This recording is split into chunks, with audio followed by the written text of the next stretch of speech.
Welcome to the Big Seance Podcast. I'm Patrick Keller of BigSeance.com, and this is a place for an open discussion on all things paranormal, but specifically topics like ghosts and hauntings, paranormal research, spirit communication, psychics and mediums, and life after death. So basically, anything that pops up in my paranormal world. The candles are already lit, so you might as well come on in and join the seance. Well, hello. I so appreciate you giving today's episode a listen.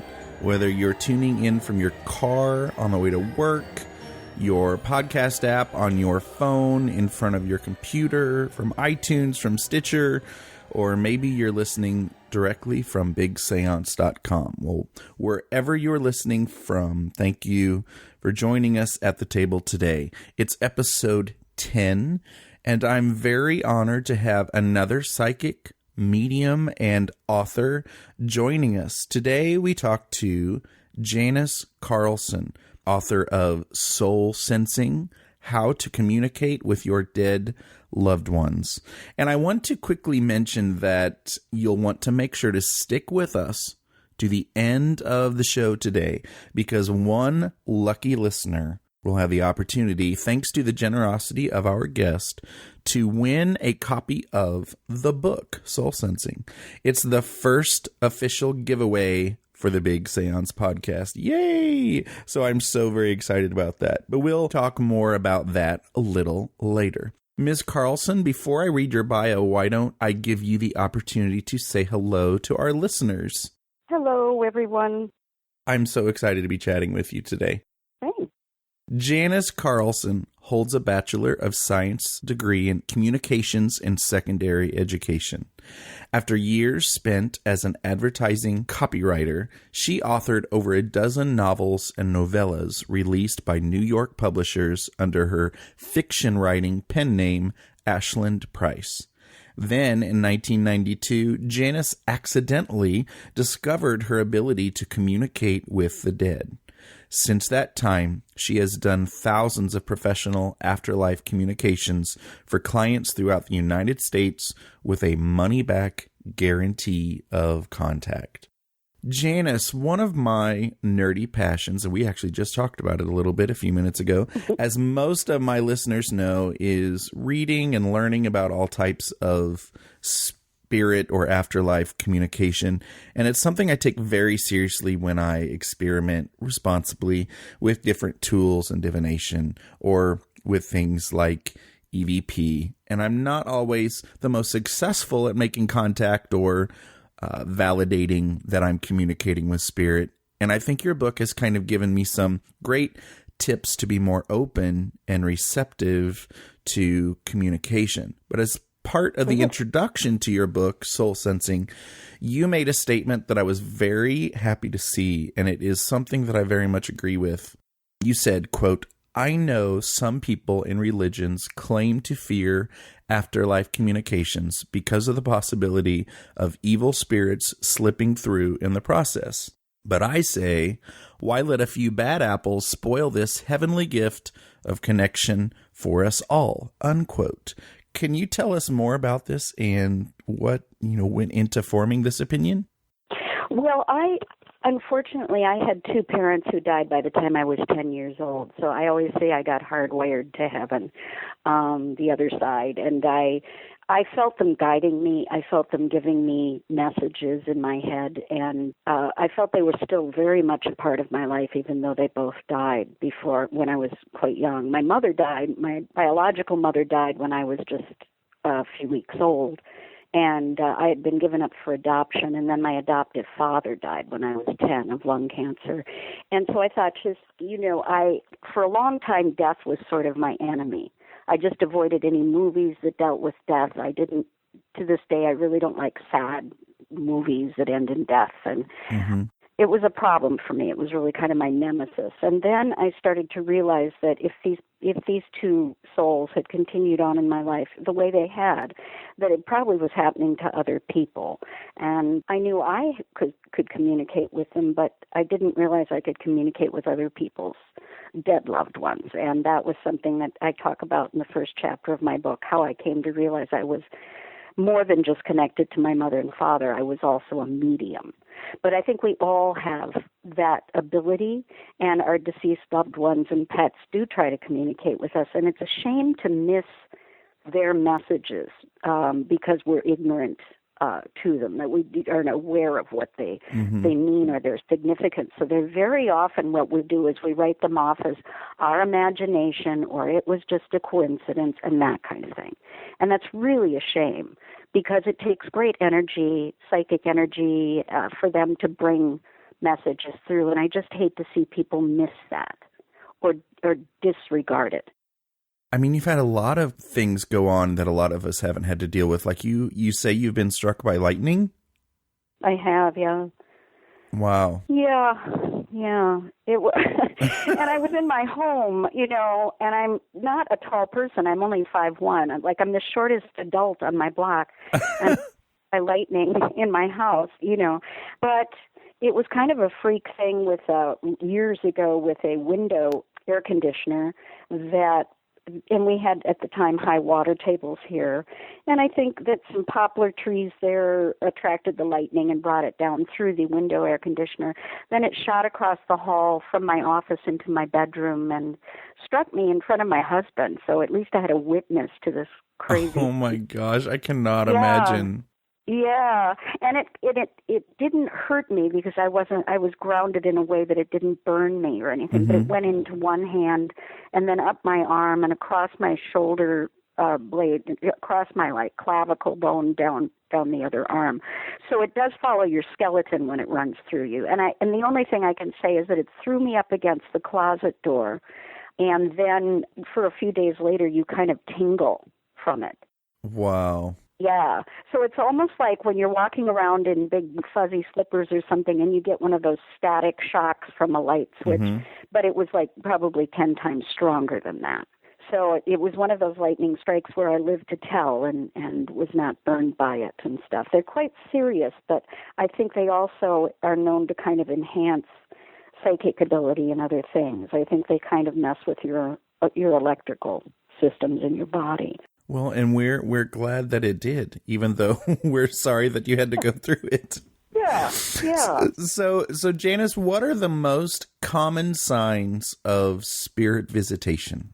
The most common signs they usually have to do with your electrical systems in your house and in your car, flashing, flickering lights that don't have any other explanation. Again, because I take more of a scientific tact in my book and talk a lot about subatomic matter and that sort of thing, I always ask people to make sure that there wasn't something wrong with the light bulb in a lamp to start with. Eliminate the obvious. And then we can only say after that it's something, probably paranormal. And that's a very common thing. Also, don't underestimate synchronicity and coincidences. We don't want to write off things that happen after a death in the family as coincidence, because coincidence and synchronicity are really big parts of how the dead communicate with us. So if you're thinking about that loved one and suddenly a song comes on the radio that was important to both of you, that's them engineering it from the other side. So when you really think about it, the odds of that happening are not terribly high. And especially an older song and that kind of thing. And so you want to always look at these things because they are messages. And it's not just maybe one incident of it, but usually people experience several incidents of it. Yeah, so your book promises to help awaken the reader's soul senses. And I think this is a term that you've come up with, so this was a new term for me. What are these soul senses? Well, they're sometimes referred to as astral senses, but when you're talking to the dead, when you're in mediumship, there are other issues involved. For instance, the word clairvoyance is tossed around a lot as psychic, but in the parlance of a medium, in medium speak, it has to do with clear seeing images in your mind out of the blue that suddenly trigger something about a deceased loved one. Paying attention to that kind of an image that would suddenly pop into your mind, a thought that would suddenly pop into your mind that isn't, as far as you can tell, triggered by, something that you're doing. Sitting and looking at an old photo album of deceased loved ones is going to trigger memories. But when it comes from out of the blue, those are the things to really pay attention to. Mm-hmm. And clairvoyance is just one of those soul senses. There are several of them. One very common one that I like a lot because it tends to sneak up on people and they really can't discredit it too much is clairaudience. And that's smelling, say, the cigarette smoke of a deceased loved one or the perfume that your grandmother wore. It's very distinct, and often if you're with someone when it happens and you ask them, they'll say, "No, I'm not smelling it." So it's an inner sense. These are inner senses usually for us, but they're very real though too. Yeah, I'm a very nostalgic person sometimes, and people laugh at me, but smells sometimes will take me back instantly somewhere. And just in the last couple of years, the more I get into a lot of this kind of spiritual paranormal stuff, I start wondering, is there something more to this random smell that just took me back to Christmas or, something like that? I'm fascinated by the smells. Yeah, and when we get into sleep studies, it's amazing that science knows so little about sleep because it's such a big part of our lives. But when you think about sleeping and dreaming, you have to ask yourself, what senses was I using when I saw something in a dream? Because my eyes were closed. What senses was I using when I felt and smelled and tasted in a dream? And those are your inner senses. They're very much a part of us, even after we die. And so these are the ways in which our loved ones communicate with us, is via that network of communication. And one of the ways to help tap into those soul senses is through your chakras, learning the different energy points in your body and what messages tend to come through your chakras. For instance, when a pet dies, very often you're not going to feel the cerebral kind of memories that you get in your head from a person. You're going to feel like a warm glow in your solar plexus area and in your stomach area, and that's more likely a pet visiting you, communicating that way. So getting to know these little energy points in your body can be quite helpful for afterlife communications. Yeah, I've read a bit about the chakras, but I'd never, once considered that they could help communicate with visiting spirits. And then speaking of, the pets, a lot of what you said really, really made sense. Like if you're going to experience communication from them, you're going to want to be down on their level. And, they're not going to speak to you through paragraphs of communication. It's going to be more basic, I guess, like you would imagine a pet. Right. It's quite visceral with a pet. Yeah. And our relationships with them are more tactile. We tend to, rush up and hug a puppy or a dog before we would a person, probably. And so it's, I have no compunction about running up to complete strangers and going goo-goo over their puppies, before I've even introduced myself to them. But, but they're very visceral for us, and they themselves are that way when they come to visit us. It's usually a sense of them curling up on the bed and tactile kinds of feelings with that kind of visitation. Yeah, very much so. So for those listeners and readers out there like me who don't have a fear of the afterlife or communicating with the dead, how can we encourage visitation from our dead loved ones? Well, the first thing to do is to ask for it, to say, gosh, Dad, I'm really missing you, and I'm feeling like we didn't get a chance for some closure.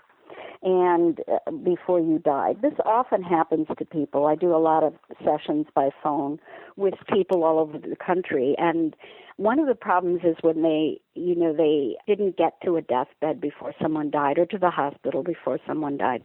They can feel regret or whatever, or they can just have unfinished business with them. So when you're alone, and nobody's going to think you're crazy because you're alone, just ask for a visit. And usually within 24 to 48 hours, something will happen that will make you aware that party is contacting you. You'll see something unusual happen. Some song will come on the radio that's related to you and to that person. It has special meaning.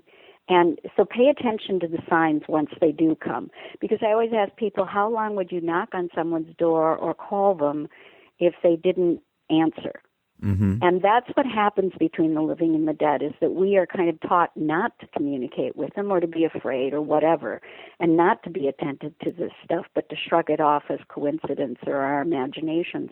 And so we don't give them a chance to communicate. So be very receptive to it. Be open to the possibility that the fact that you found something moved on your dresser could have something to do with that visiting person. And also always look for a signature with a sign. If it's something happening in the kitchen, I generally know it's probably my mother or my Grandma Carlson, who was a chef. You know, it'll have their signature on it so that you know that where they're visiting or the time that they choose to visit or the thing that they did has their signature written all over it. I have an old teacher friend who lost a daughter who likes to communicate by leaving dimes. And I know some people experience things like that. But every now and then on Facebook, I will just get, a story of, today found another dime and it was right here where only she would put it. And I almost tear up every time. I think that is the coolest gift to have. How many experiences have you heard of people having things like that happen? Constantly. Yeah. Just almost every session I do, I will ask if you've seen any signs, and they'll say, and they're usually kind of sheepish about it because people don't talk about this too much, even today. But, they'll say, well, I find feathers, and feathers were something that she really, really liked. She collected them. She was a bird watcher. And so there'll be some little signature to it usually that means that it came from them. For instance, one really profound example in my book is when my friend Helen died in Arizona. I wasn't informed of her death until after her funeral by her daughter, who got a hold of a phone book of hers and started calling people, letting people know that her mother had suddenly died. Thank God, and that the kid was attentive enough to do that, to let the rest of us know. And anyway, I went into the shower and I wept because I really was sad that my friend Helen had died and that I did not know she was dying. And when I got out, about an hour later, I found that one of the gifts she had given me, Helen had given me, had fallen to the floor. It was a little perfume bottle. And then that evening, some wind chimes out on our patio, up on the deck above the patio, fell and did not break. And, it was made out of like a ceramic from Arizona that she had sent me. And it just fell. And the rope that it was attached to didn't look frayed or anything. It had just been cut somehow. And so, the metaphysical amongst us, the people that are really into the quantum physics, would find that fascinating, analyzing the rope and trying to figure out how do the dead do some of these things, but they do them. And it was the fact that these were two things Helen had given me that fell to the ground that were important. That's important. That's a signature for sure. So we know that not everybody is game for experiencing these things. So in your book, you say that spirits have a rule against harming or scaring the living. And so, the fearful ways in which some living loved ones react could actually prevent them from communicating with us. That's right. I've been known to give the advice that if people have any fear at all about spirit communication, it's something that they, should probably just not attempt. But perhaps when it's a loved one, we should kind of look at it differently. Do you have advice for people who might be interested in a visit from their dead loved ones, but might be a bit, skittish when it comes to those kinds of visits? Well, I think when you request a visit, be sure to say, please don't do anything at night, or please don't do anything that will startle me. And they are more likely to choose something more gradual. For instance, Helen's gifts to me did not fall in my presence, and there was no one else in the house, so I couldn't account for how it happened. But they didn't fall in my presence and startle me. I found them after the fact. So she was not choosing to scare me or startle me in any way. And I appreciate that I could later find the evidence of her visitation, but I didn't have to be frightened or startled by it. So let them know. If you're not keen on them coming at nighttime, then tell them that, if you're going to be on edge at that time. And ask them to pick a kind of a quieter, less invasive way to visit. So how do we know the difference between Because I know this is a big question that sometimes people ask. How do we know the difference between a spirit visit from someone who we might consider benevolent and what might be a kind of earthbound type of haunting? Right. Well, you want to feel the energy in your solar plexus and ask yourself, how is it making me feel? How do I feel right now about the visit from this person? It's not uncommon to feel annoyance from a visit from a loved one. But that's not quite the same as what you'll feel if it's not a benevolent spirit. You're going to feel uneasy. You're going to feel like you don't want to be in the same space that this occurred. There's just going to be an uneasiness and unfriendliness about it that is not benevolent. And that's why when I go to haunted houses and stuff, I may go initially and give my impressions as a medium, but I rarely go back to those settings if I'm feeling uncomfortable with them, because I don't want to invite negative energy into my sphere, into myself.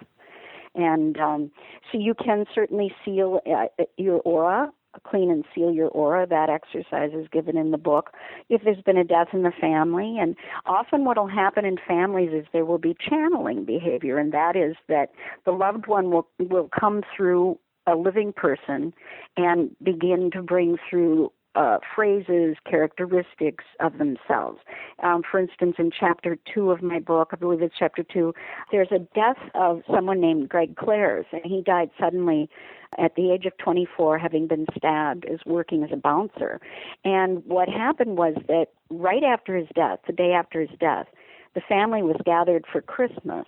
And the son-in-law, who never spoke in this family, was very quiet and soft-spoken, began exhibiting Greg's behavior at dinner.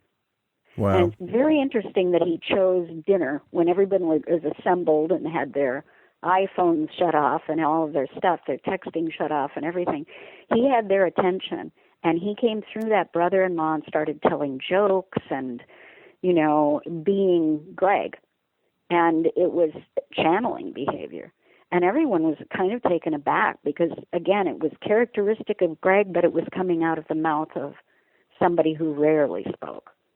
And they knew what it was, though, because I had been working with them as a medium. And so they knew it was what I call temporary channeling. It's not possession. But you will see this even with pets. When one pet dies in a family, another pet may start taking over that behavior. And that's the dead pet channeling through the living one. And if you don't like channeling kinds of behavior, you can clean and seal your aura and keep it from happening to you. But again, because it's a benevolent loved one, usually people don't want to dissuade the visits, whatever form they might take. And influencing the behavior of the living is very common. My uncle, I felt badly for him when my aunt died, and I started sending him Christmas presents, which I had never done. We'd never been that close. But I felt compelled by my aunt to do it. And so you will see the living very compelled to do things on behalf of the dead as well. You're listening to the Big Seance Podcast with Patrick Keller. Look for us on iTunes and be sure to check out BigSeance.com for more discussion. Oh, look. We've got listener feedback. Just a quick reminder before I get into the wonderful wealth of today's feedback. It was a really good feedback week, by the way. Stay tuned to the end of the episode for your chance to win Janice Carlson's book, which I just read and loved. But for today's listener feedback, I wanted to thank Marinee Girl or Marinee Girl. I'm really not sure how French to go with that. But just yesterday, she sent in a really awesome iTunes review. And I can't imagine a review getting much better than that did. So thank you for giving me a little extra confidence this week. I also received 2 emails quite a while ago that I realized I never mentioned. And so I wanted to thank Jeffrey and Lynn. I think Jeffrey and Lynn both came to me at the podcast here from Jim Harold's Campfire and Jim Harold's Paranormal Podcast. And, that's an honor for me to hear that, because I would not be blogging or podcasting if it weren't for Jim Harold and his paranormal podcast, for sure. I had the opportunity to just be featured a little bit on each of those shows recently with a dream and then another experience that I had. So that was kind of cool to be on there. So welcome, Jeffrey and Lynn, and I'm glad you found us here at the Big Seance Podcast. I also got an email from Matt, I think today actually, and Matt just listened to one episode, new listener, and now he says he's downloading all of the past episodes, and he had some nice things to say. So thank you. Lastly, I want to thank Scooby Clue, who commented at bigseance.com on one of the episodes there. And she says, what is your opinion of shows like Ghost Hunters, Ghost Adventures, Paranormal State, Dead Files, A Haunting, etc.? I will confess that I watched 2 of these shows. I find a few of them to be off-putting. Do you think they help in the perception of ghost hunting, in quotes, or hurt? So that's her question. And, well, Scooby Clue, I think you may have just inspired a new podcast episode. I'm not sure when it'll be, but I started to put my answer to your question in this podcast, and I went on for 5 minutes with a passionate answer. And so I thought, you know what? This is just a whole podcast. So I'm not sure when it'll be, but stay tuned for that. And I really thank you for your question and feedback. And thank you again to Jeffrey, Lynn, Marini Girl, and Matt. Thanks for joining us for the Big Seance Podcast. We'd better get back to the table while there's still some candlelight left. So speaking of channeling, what are some of the most common messages that you as a medium receive from the dead? One is thank you. I get a lot of thank yous, especially if it was a long, drawn-out death where the living had to do a lot to help them make the transition. For instance, in hospice care and a lot of caretaking around the death. There are a lot of thank yous and gratitudes for helping with the dying process, helping them on to the other side. There's also a lot of I forgive you, and telling them that they needn't feel badly about not being there when they died.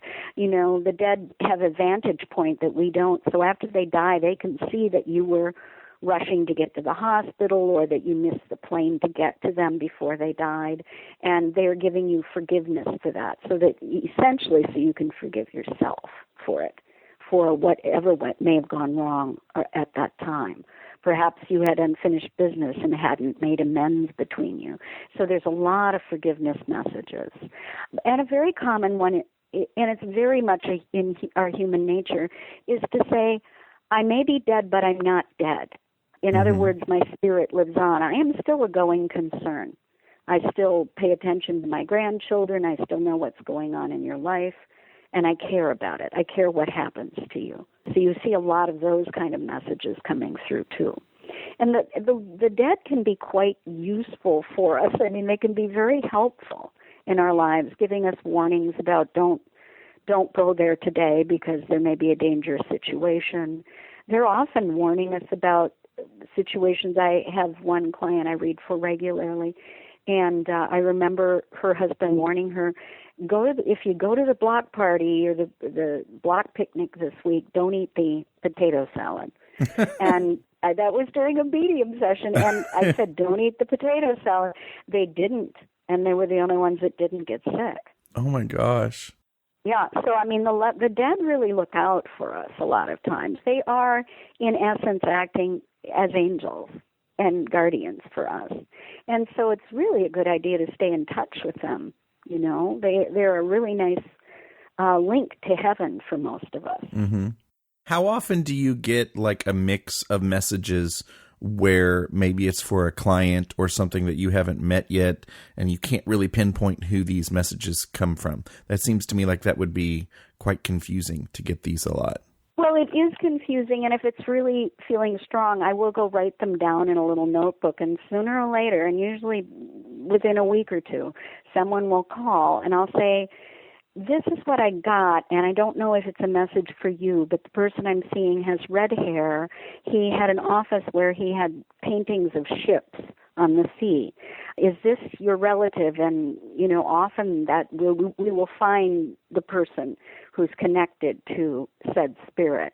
I always check to see with my solar plexus and my chakras who I'm getting messages from, and is this familiar energy? Is this one of my own friends or relatives or pets? Or is it somebody else? And when I get the sense that it's somebody else, I just write it down and wait. Mm-hmm. And lo and behold, I rarely have stuff that doesn't relate to somebody who calls.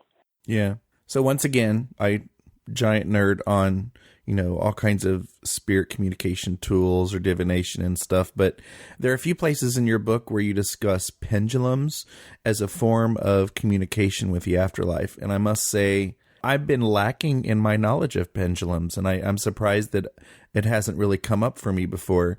So I feel like I need to run right out and find a cool pendulum now. I've had an episode here that was devoted solely to the Ouija board, and I have always been open and honest with the fact that in the last few years that I've experimented with the board, I've received absolutely no communication through it as of yet. You mentioned the fact that you prefer the pendulum over the Ouija board. Tell us why. Well, the Ouija board is a game board. By its manufacturers will tell you it's a game. Mm-hmm. And it is, essentially. But what it is exceedingly frustrating for the dead. Unless you're going for yes-no answers, it's just slow and arduous for the dead to communicate that way. Mm-hmm. And so they tend not to like them very well. It takes them forever to spell out a word. And because two people are doing it, you really don't know where if the energy is coming from the other person you're doing it with. Above all else, it's just really a tedious way for the dead. They move very fast. They are made of subatomic matter. I talk a lot about that in one of my chapters, and understanding the form that the dead take. And because their energy is very fast, it's light energy, like illumination type energy. I prefer other things like pendulum and chakra and other methods that I talk about in my book. Yeah, another one of those methods is something you've coined, the what's next method. Talk to us about that. Well, you can ask your dead loved one or friend a question, and then look to see what happens next. What happens when you just go and turn on the TV? Is there some answer related to the question you asked, just happening to be on TV? Like maybe the title of the movie that's on, it answers your question. Or you can go open a book randomly and find that often the answer that you were looking for is right on the page that you open to. So it's one of the things that the dead do often right after they die is they will, again, play a song on the radio or interfere with a particular process on your computer that will tell you it's them. Say that the person who died was an accountant by trade, and you just suddenly have problems with your Excel files. Anything that you would have used in accounting suddenly maybe won't open, or you get this strange screen to start with, and then it goes back to normal. That very often has their signature on it, and it's just looking at the proximity to the question that you asked. Often they'll answer you within 24 hours. So this is maybe something I should have asked a little earlier, but what are some of the obstacles to succeeding with afterlife communications? I feel like I've probably experienced a lot of these. Well, one is, again, just shrugging things off as that was my imagination or it was just a coincidence. Sometimes things are just coincidences, but when they happen a few times, it's usually telling you that it's communication from a spirit. And also just don't underestimate your abilities, because we all have these soul senses in us. And if it's not happening during the daytime where you're getting messages, it may come to you in a dream. Mm-hmm. Dreams can be quite real and profound after a death in the family. And pay attention to what happens in your dreams, especially if that loved one is figuring in that particular dream. Trying to remember your dreams is really important. You give a lot of exercises that people can use, and you talk a lot about right or left brain dominance, and you include a quiz. And I took the quiz, and I kind of predicted this before I looked at the results after taking it, but it's really frustrating because I'm pretty much equally both, which is why I have lots of fights in my head when it comes to this stuff. So I'm not sure if it's a gift or a curse, but what parts do our right and left brains play in afterlife communications? The right brain is, if the kingdom of heaven is within us, I would have to say that it's in your right brain. It is not a temporal lobe. It can't tell time. It needs the left brain to function in the day-to-day world. We have become increasingly left brain as we've evolved as a species, and this is because we started using hunting tools and doing things that the left brain had to coordinate. So everything you do in the course of a day, driving your car, brushing your teeth, motor skills, language, all of that is your left brain, and you desperately need it. Unfortunately, we don't spend much time in our right brain unless we're creative. Unless you are in the composing arts, you just probably aren't spending much time in there. Mm-hmm. And so that's why a lot of writers who write fiction and are creative very often have very strong medium skills and psychic skills because they do spend time in the right brain. It is a child lobe. You know, unless you become like a child, it's hard to enter the kingdom of heaven, you know. And what part of that means is that when you're in your right brain, you are creative. You are what you were as a child, very spontaneous. And things can come along and squelch that for you. For instance, I always used to tell my writing students, when you write, just write, and the next day be critical. Don't be critical when you're writing. And you do need that editing lobe. You do need the left brain to come along and recognize word repetitions and do other things to clean up the work and be critical. But the two don't work together well. And that's why I always tell people, if you're trying to become more psychic and better at afterlife communications, more receptive, go take a cake decorating class. Do something where you have to compose things, making jewelry, doing landscaping. I mean, you know, anything where you're having to pull creativity from yourself. That's a really good idea. Scrapbooking, anything where you're going to be composing how things are laid out and designing things. That's so crucial to getting back in touch with that right brain. Yeah, and as a music teacher, that excites me that you said that. That's a great idea, and you just gave a tip that I feel like I need to write down right now. You said write one day and edit the next. Right. Wrote it down, taking note of that. Yep, because the left brain can really be like an adult squelching a child's creativity. Yeah.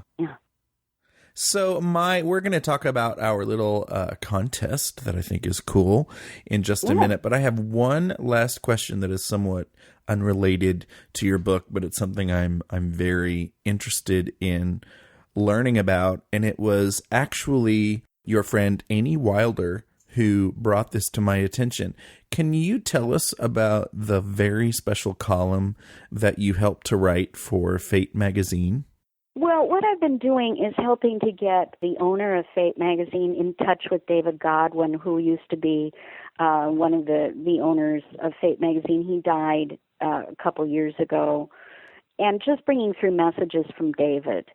I'm not good at the real speculative stuff that they may ask me, but I have been able to tell a little bit about David's life in heaven and what he does there and what he studies. You know, of course, someone who was involved with Fate magazine has great interest in other dimensions, UFOs and things like that. And so that's what I've been doing, is bringing through messages from David, kind of being his voice now that he's passed. But he was still such a big part of Fate magazine and you know, the vision for it. And anyone who's read Fate knows that it's, you know, it covers UFOs, it talks about Bigfoot sightings, the whole gamut of the unexplained.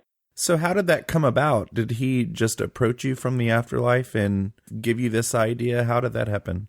Well, I think that the owner, Phyllis Galdi, had the idea to do a call-in from David, but she had not found a medium who felt they wanted to do that for whatever reason. Mm-hmm. And so I just offered to do a reading for her from David to sort of help verify that we were talking to David and verify things that only David would know. And once we'd done that, then we moved on to her asking me questions once a month for the publication.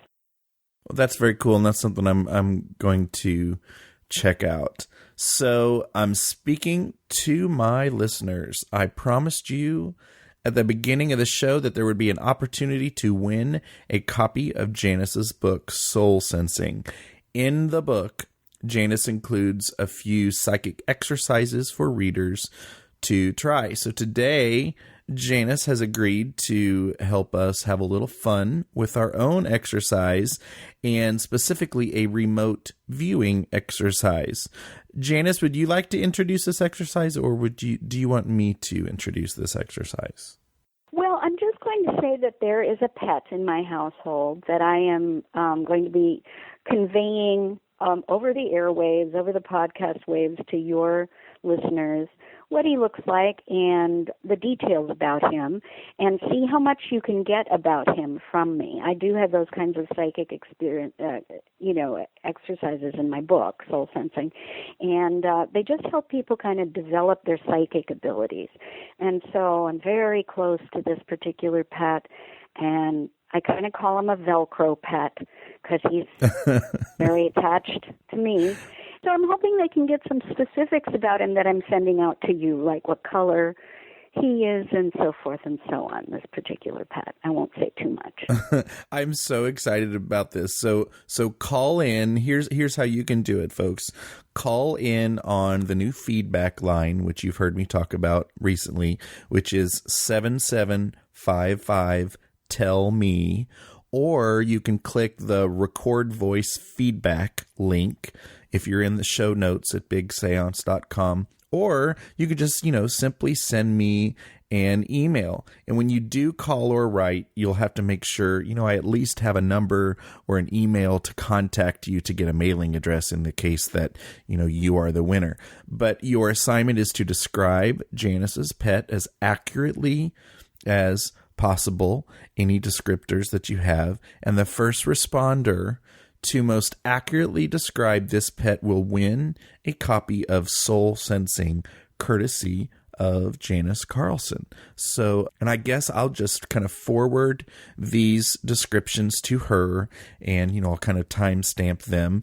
And then, I'll announce the winner in a future blog post at bigseance.com, and probably also in, one of the next podcast episodes. So I'm kind of excited about this. This will be cool. But you've got to, call in or email to make it fun. So join in. Well, before we say, all have psychic abilities. Yeah, I know we do. I've tried them all, and I wish I was better at them, but I like to try these things.